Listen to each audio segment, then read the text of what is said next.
Hello दोस्तों, welcome to sleepy classes. तो आज की फ्यू मिनट सीरीज में हम बात करेंगे कंपनी सीएसआर पॉलिसी की जो अमेंडमेंट रूल्स हुए हैं रिसेंटली 2022 में। थोड़ा समझेंगे किस प्रकार की अमेंडमेंट यहाँ पर की गई हैं एंड ओवरऑल सीएसआर पॉलिसी किस तरीके से यहाँ पर रखी जाती है। शुरुआत करने से पहले एक छोटी सी पीस ऑफ इन्फॉर्मेशन आप सभी के लिए जो कि 2023 के लिए यहाँ पर प्रिपेयर कर रहे हैं कि स्लीपी क्लासेस द्वारा कुछ प्रोग्राम्स यहाँ पर रन किए गए हैं प्रीलिम्स 2023 के लिए। एक आपका मेंटरशिप प्रोग्राम है जिसमें आपको स्ट्रेटेजिक मेंटरशिप तो प्रोवाइड की जाएगी, साथ साथ एकेडमिक मेंटरशिप भी यहाँ पर प्रोवाइड की जाएगी। इंपॉर्टेंट है इस तरीके की मेंटरशिप ताकि उस तरीके से आपकी प्रिपरेशन स्ट्रेंथन होती रहे। फिर आती है बात हमारी टेस्ट सीरीज प्रोग्राम की, जिसमें आपको fundamental test, advance test and FLTs provide किए जा रहे हैं। अच्छे क्वेश्चंस की जब आप प्रैक्टिस करेंगे तभी तो उस प्रकार से आप यूपीएससी के क्वेश्चंस भी वहां पर सॉल्व कर पाएंगे। तो सभी डिटेल्स आपके सामने यहाँ पर अवेलेबल है। किसी प्रकार की कोई भी क्वेरीज रहे टोल फ्री नंबर पर आप कॉल करके अपनी क्वेरीज को रिजॉल्व करवा सकते हैं। अब आते हैं आज के टॉपिक के ऊपर कि क्यों हम इस टॉपिक को डिस्कस करें। तो recently he ministry of corporate affairs द्वारा 20 सितंबर को नोटिफिकेशन जारी की गई थी कि इस तरीके से हम सीएसआर रूल्स में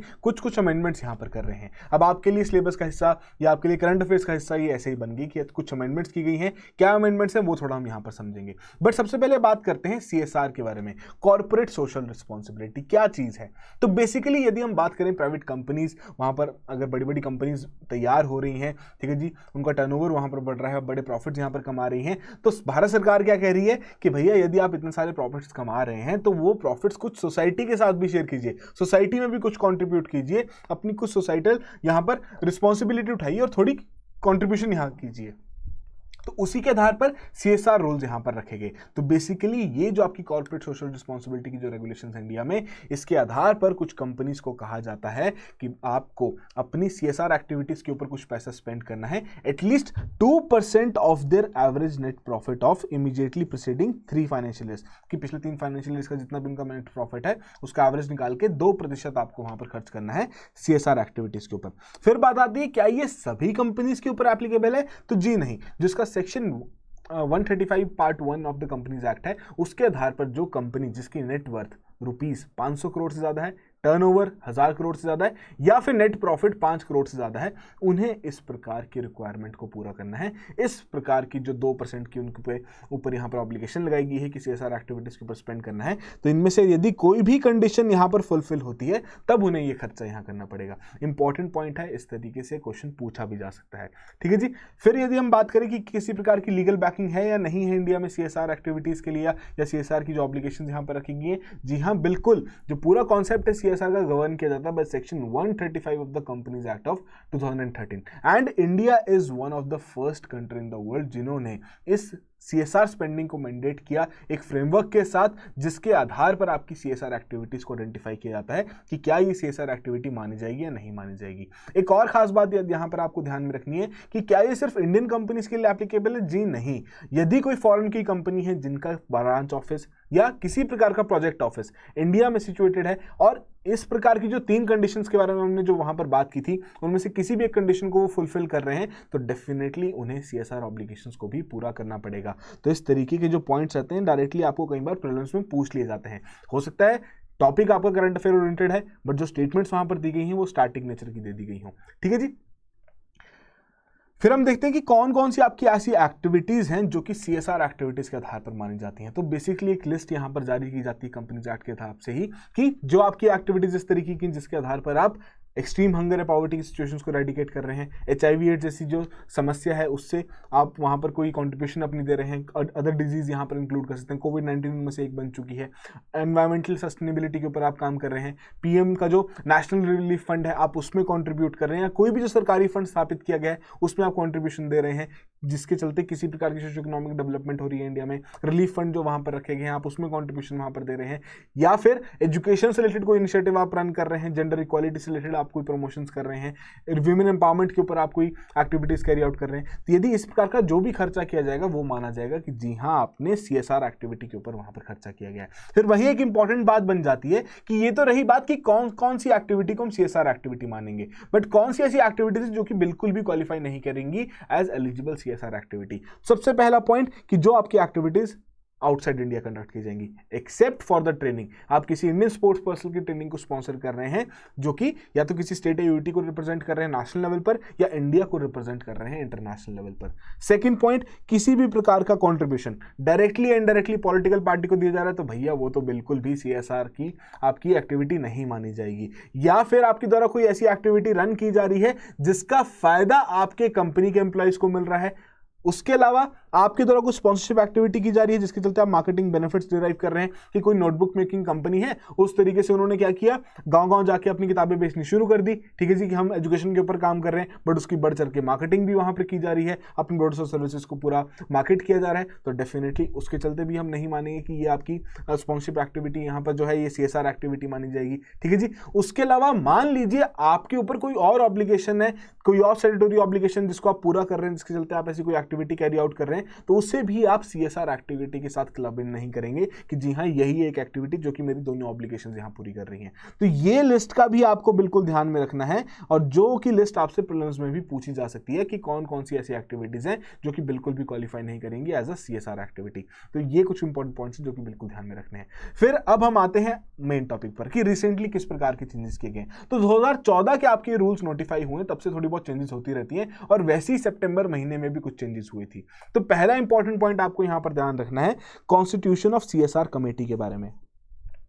तो पहले क्या था कि कौन सी कंपनीज को अपनी सीएसआर कमेटी की स्थापना वहां पर करनी है जिनकी सीएसआर एक्टिविटीज के ऊपर जो पैसा खर्च किया जा रहा है वो 50 लाख से ऊपर बढ़ रहा है, ठीक है जी। तो उन कंपनीज के लिए मैंडेटरी हो जाएगा कि जी हाँ आपको इस प्रकार से अपनी कमेटी वहां तो स्थापित करनी ही पड़ेगी। बट अब क्या यहां पर बात हो रही है कि इसके आधार पर ये अब जो नए अमेंडेड आपके प्रोविजंस रखे गए हैं उनमें क्या कहा जा रहा है कि ये अब मैंडेटरी है उन सभी कंपनीज के लिए जिनके अनस्पेंट सीएसआर अकाउंट में किसी भी अमाउंट का पैसा वहां पर डिपॉजिटेड है, ठीक है जी। तो उन्हें भी अपनी सीएसआर कमेटी की वहां पर स्थापना करनी पड़ेगी, जिसके चलते वो कहेंगे कि आप बताइए कैसे इस अनस्पेंट सीएसआर अकाउंट को वहां पर उसके जो अमाउंट है उसको कैसे वहां पर यूज किया जा सकता है। इंपॉर्टेंट पॉइंट है, ध्यान में रखिएगा। फिर वैसे ही एक और इंपॉर्टेंट चीज थी जो कि यहां पर हुई कि रूल 2 था आपके सेक्शन 135 में, इसी पूरे सीएसआर रूल्स में आपका रूल 2 था जो कि बेसिकली कह रहा था कि every company which ceases to be a company जो कि कवर करती है अंडर सब सेक्शन 1, जो कि हमने 3 रूल्स वहां पर डिस्कस किए थे उनकी बारे में बात हो रही है, sub section 1 of the section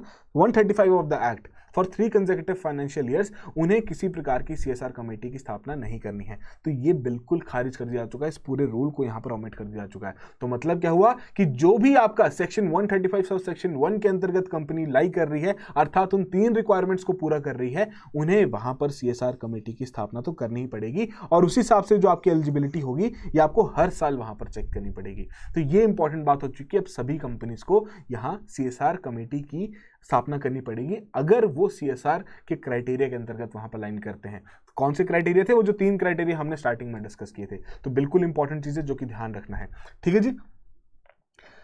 फिर उसके अलावा और क्या क्या चेंजेस हुए यहां पर कि यहां जिस प्रकार की सोशल इंपैक्ट असेसमेंट्स वहां पर की जाती हैं, ठीक है, आप इस तरीके के सर्वे कंडक्ट करते हैं कि आपके प्रोजेक्ट रन किया गया, क्या उसका इंपैक्ट पड़ा, तो सर्वे में भी कुछ ना कुछ पैसा वहां पर लगता है, ठीक है जी। तो पहले वाले रूल्स क्या कहते थे, जो सीएसआर रूल्स कहते थे, उन्होंने के आधार पर ऑथराइज था इस प्रकार की अगर आपको इंपैक्ट असेसमेंट करनी है अप टू 5% ऑफ द जितना भी आपका सीएसआर एक्सपेंडिचर वहां पर किया गया है, और ₹50 लाख जो भी इनमें से कम रहेगा वो आपका माना जाएगा इंपैक्ट असेसमेंट के लिए कि उतना आप वहां पर खर्च कर सकते हैं। बट अब नए अमेंडेड रूल्स में क्या किया गया है, वो कह रहे हैं कि आप अगर आप इस तरीके की सोशल इंपैक्ट असेसमेंट्स करना चाहते हैं, हम उसको एक सीएसआर स्पेंडिंग के आधार पर भी कंसिडर कर लेंगे। भारत सरकार कह रही है हम उसे एज अ सीएसआर स्पेंडिंग भी वहां पर मान लेंगे, but it can not be greater than the CSR expenditures का 2%। ये यहां पर नंबर कम कर दिया गया for the applicable financial year, या फिर 50 लाख से ज्यादा आपका नहीं जा सकता, जो भी इससे हायर अमाउंट रहेगा उसके हिसाब से ही आपका वो खर्चा किया जाएगा। और उसके हिसाब से अगर आप वहां पर खर्चा करते हैं तो जी हाँ उस सीएसआर स्पेंड उस पर्टिकुलर इंपैक्ट असेसमेंट को हम सीएसआर स्पेंडिंग भी वहां पर मान लेंगे। फिर क्या होता है, कंपनीज क्या करती हैं, या तो कुछ कंपनीज अपना ही एक सीएसआर डिवीजन वहां पर खोल देती हैं कि जी हाँ ये पर्टिकुलर डिवीजन है या ये पर्टिकुलर हमारा सब यूनिट है जो कि इन सभी एक्टिविटीज को यहाँ पर कैरी आउट करेगा, ठीक है जी। उससे रिलेटेड उनकी रिक्रूटमेंट्स वगैरह भी वो करते हैं, जो कंपनी के एम्प्लॉइज ही वो वहां पर माने जाते हैं। कुछ कंपनीज क्या करती हैं, इन पर्टिकुलर एक्टिविटीज को आउटसोर्स कर देती हैं कुछ इंप्लीमेंटिंग एजेंसीज के लिए। तो पहले ही बड़ा ही एक क्लोज डोमेन था जो कि आपकी इंप्लीमेंटिंग एजेंसीज को जिन्हें यहाँ पर दर्जा दिया जाएगा जो कि इस प्रकार की सीएसआर एक्टिविटीज कंडक्ट करेंगे जो कि रजिस्टर्ड है सेक्शन 12A के आधार पर, या जो हमारा इनकम टैक्स एक्ट का 80G है उसके आधार पर वहां पर रजिस्टर्ड है, सिर्फ उन्हीं को। बट अब क्या हुआ कि ये थोड़ा डोमेन एक्सपैंड कर दिया जा चुका है इन सीएसआर इंप्लीमेंटिंग एजेंसीज के लिए। इसमें आपके बाकी ट्रस्ट सोसाइटीज वगैरह को भी ऐड कर दिया चुका है, एजुकेशनल इंस्टीट्यूशंस को भी थोड़ा बहुत ऐड कर दिया चुका है। तो ये डायरेक्टली तो इतना ज्यादा आपसे डिटेल में नहीं पूछा जाएगी ये चीज, बट स्टिल थोड़ा ध्यान रखना है कि जो सीएसआर इंप्लीमेंटिंग एजेंसीज हैं उनका भी डोमेन यहाँ पर एक्सपैंड कर दिया जा चुका है। फिर एक और इंपॉर्टेंट पॉइंट कि रिसेंटली भारत सरकार ने क्या किया है कि जो यहाँ एनुअल रिपोर्ट तैयार करनी होती है सीएसआर एक्टिविटीज की कंपनी द्वारा, तो उसमें क्या बात रखी गई है कि एक नया फॉर्मेट हमने यहाँ पर तैयार किया है जिसमें जो बोर्ड रहेगा यहाँ पर उसकी रिपोर्ट भी रहेगी for the financial year commencing on और आफ्टर अप्रैल 20। तो जो नया फॉर्मेट है उसमें आपकी सीएसआर कमेटी कंपोजिशन की बात की रखी गई है, रिक्वायर करती कंपनी को प्रोवाइड करनी है executive summary along with the web links of the impact assessment जो कि उनके द्वारा प्रोजेक्ट्स रन किए गए हैं उसकी के साथ वो सभी चीजें इस नई रिपोर्ट में यहां पर रखनी है। तो ये हैं कुछ नए चेंजेस जो कि रिसेंटली भारत सरकार द्वारा किए गए हैं सीएसआर रूल्स के अंतर्गत, और आपसे प्रीलिम्स में इस तरीके का क्वेश्चन इन स्टेटमेंट्स के आधार पर भी पूछा जा सकता है। बट साथ के एक और कुछ खास चीज है जो कि मुझे जब मैं सीएसआर की वेबसाइट वहां पर देख रहा था तो वहां पर काफी अच्छे पॉइंट्स वहां पर लिखे थे जो कि आपके लिए इंपॉर्टेंट भी है कि जो आपकी सेक्शन 8 की कंपनीज है जिसे हम नॉन प्रॉफिट ऑर्गेनाइजेशन कहते हैं, क्या उस पर सीएसआर एप्लीकेबल है? जी हाँ, सीएसआर के जो प्रोविजंस हैं वो एप्लीकेबल रहेंगे अगर उन 3 क्राइटेरिया में से कोई भी एक क्राइटेरिया उनका वहां पर फुलफिल हो जाता है। फिर वहीं हम बात करते हैं कि जो कंपनीज हैं, मान लीजिए किसी कंपनी ने अभी शुरुआत ही की है, 3 साल उनके पूरे हुए नहीं हैं और बट वो सीएसआर ऑब्लिगेशन के अंतर्गत वहां पर आ जाते हैं, तो किस हिसाब से उनकी कैलकुलेशन की जाएगी कि एवरेज वहां पर निकाला जाएगा। उस हिसाब से देखा जाएगा कि हाँ जी इतना इनके अगर 2 साल की ही वहां पर रनिंग हुई तो 2 साल का एवरेज वहां पर तैयार कर लिया जाएगा। बट उनकी जो स्पेंडिंग रहेगी सीएसआर की वो बिल्कुल एप्लीकेबल रहेगी यदि वो 3 क्राइटेरिया को पूरा कर रहे हैं, चाहे फिर उनके ऑपरेशनलाइज या जो उनकी इनकॉर्पोरेशन के जो साल वहां पर हुए वो 3 कन्वर्ट हुए हों या नहीं हुए हों, चाहे 2 साल ही हुए 1.5 साल ही हुए, बट यदि उन 3 क्राइटेरिया को फुलफिल करें तो डेफिनेटली सीएसआर प्रोविजंस उनके ऊपर भी वहां पर एप्लीकेबल रहेंगे। फिर एक और पॉइंट यहाँ पर कि सरकार किस तरीके से मॉनिटर करता है कि कैसे सीएसआर प्रोविजंस की कंप्लायंस वहां पर हो रही है। तो जो MCA 21 का जो पोर्टल है उसमें जब कंपनीज अपने डिस्क्लोजर्स वहां पर रखती हैं, जो कि हमने एनुअल रिपोर्ट के बारे में बात की, वही रिपोर्ट वहां पर भी सबमिट की जाएगी। उसके हिसाब से सरकार मॉनिटर करेगी, अपने बैकग्राउंड चेक्स वहां पर कंडक्ट करेगी, फिर देखेगी कौन कौन सी कंपनीज ने अपनी प्रोविजंस को पूरे तरीके से यहां नहीं निभाया है। यदि उन्हें लगता है कि कोई कंपनी है जो कि नॉन कंप्लायंस यहां पर दिखा रही है अगेंस्ट सीएसआर प्रोविजंस, तो उन्हें नोटिफाई कर दिया जा चुका है, they have been notified as a civil wrong with respect to 22 January 2021। ठीक है जी, तो एक तरीके से सिविल ऑफेंस यहां पर मान दिया जा चुका है अगर यदि आप अपनी सीएसआर एक्टिविटीज को पूरा नहीं करते,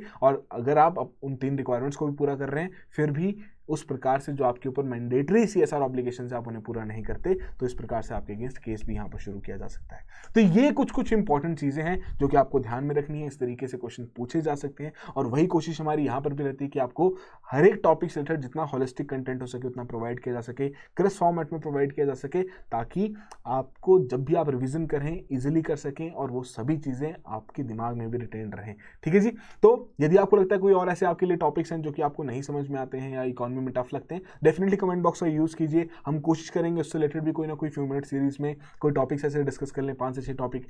क्विकली रैपिडली ऐसे कोई टॉपिक्स वहां पर डिस्कस कर लेंगे। ठीक है जी, बट आपके लिए इंपॉर्टेंट क्या है कि आप डेफिनेटली इस तरीके के जितने भी करंट अफेयर्स आ रहे हैं उनको रेफर कीजिए। हमारे जो क्रैश कोर्स है वहां पर भी ये सभी चीजें हम डिस्कस करते हैं, काफी डिटेल में डिस्कस की जाती हैं। इंपॉर्टेंट आपके लिए यही है कि आपको इन सभी चीजों को टाइम टू टाइम रिवाइज करते रहना है। बैकलॉग मत क्रिएट करिएगा, नहीं तो ये जो बैकलॉग एक बार जब क्रिएट होना शुरू हो जाता है फिर मंथ एंड में जब प्रीलिम्स से 3 से 4 महीने पहले जब आप शुरू करते हैं तो बहुत ही जल्दी में हम बहुत सारी जो फाइन डिटेल्स होती हैं वो मिस कर जाते हैं, जो कि प्रीलिम्स में थोड़ी भारी पड़ जाती हैं। ठीक है जी, so that will be all the very best, have a good preparation.